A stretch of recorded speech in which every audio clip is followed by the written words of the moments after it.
So you started your project. Maybe there wasn't any buildup and you started it at 3 a.m., even though you know you definitely have work at 8 a.m. Or maybe you've been sitting on this idea for a while. Seconds, minutes, hours, days, weeks, months, years, decades. And it took a lot of effort to get to this point of actually working on it. Either way, you've started and you're working and you're working, and maybe you even started posting and nothing. You wind up in 300 views and 2 likes jail on TikTok. And maybe 4 people have viewed your video on YouTube. And you're pretty sure you're one of them because you accidentally clicked on your video when you were trying to grab the link to share it. Ugh.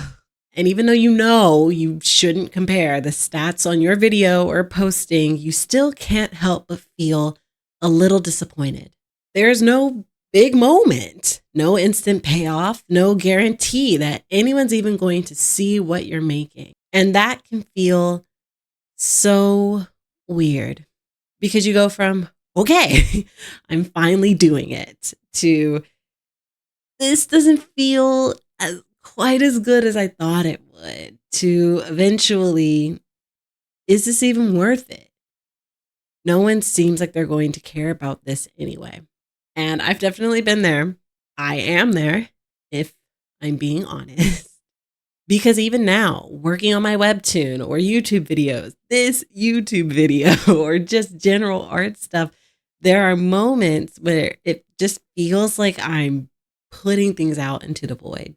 And I think that's the part that really kills a project. It's not about working up the nerve to actually start it or having the skill level to continue it. It's just that feeling of, what if this doesn't reach anyone? And that's a scary thought, you know? I've been thinking about that a lot. What if this doesn't ever take off the way that I hope it does? What if only one person ever sees it? And don't get me wrong, there's a lot to be grateful for to even have one person view my project, because that still counts for a lot. But I won't deny that even though we can recognize that one view can still make a difference, it can still feel a little quiet at times. Having some noise after you've posted something would be nice. And we can get so caught up in that, wanting the noise. When I was 8 years old, I was obsessed with Jimmy Neutron, the movie specifically. But best believe I was glued to our TV for the show too after school. Eventually, my love for this show led me to search for some kind of external release. So one day, for my computer time at home, I opened Word and just started writing. I didn't know what I was doing, but I had an idea and I knew that I just wanted to get it out. 6 pages and one very long, massive paragraph later, I had finished my very first fan fiction. Complete, of course, with an author's note that not only dedicated the story to the people I cared about at the time, my parents and younger siblings, of course, but also told my non-existent audience that this story was going to be a retelling of the most recent TV special, but with a twist. It was from Jimmy's long lost sister's POV. Girl, shut the fuck up. You thought you ate that? Yep, that's right. Everybody's first fan fiction. Of course, I didn't know what it was called back then. This would be years before I would make my first account on Tumblr or DeviantArt and learn what fanfiction actually was. But my mom let me print it, and I even got to staple the corner to make it flip like a little book. And I remember putting it in my folder and bringing it to school with me so that I could read it during quiet time in class. My teacher saw me drawing on it, and after learning what it was, asked me if I wanted the chance to read it out loud in front of my class. I didn't, but I told her she could read it out loud. At the end of the reading, she told my classmates that it was something I had written, and they started to ask me if I was going to do a sequel. I was so excited they had even liked it, let alone wanted more. So I wrote 2 more sequels, this time fulfilling my destiny as the Tina Belcher of my time and reading it myself in front of the class. Why are you guys here? I realized maybe reading your friend fiction in front of everyone wasn't the best idea. It turned out okay, I think. No, No. honey. No, I think it did. Oh, no, I'm going to regret it for the I rest think of my people life. liked it. And for the rest of the year, I felt like a star. Some of my friends were coming up to me and like sharing ideas of what I could do in the future with other stories. Other friends were telling me their ideas for their own stories and how it had inspired them to write. It was the time of my life. And then I moved the next year.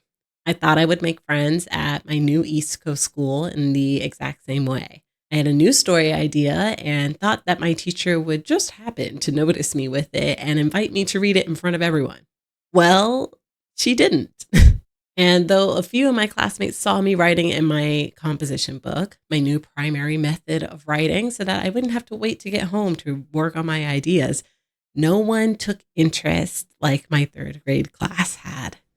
And so fourth grade was a very quiet year for me. But I kept writing because even before I knew what this was really about, at the end of the day, all I could hold on to was that this had started as something that I had wanted to do, not something that needed to be loved by my classmates or anyone else, not something that I needed to worry about performing well, and certainly not something that needed to be perfect. It was called My Extraordinary World. It was a superhero original story about kids in high school. Because of course, I guess that was the most like mysterious thing to me at the time. High schoolers were just so cool to me as an elementary schooler.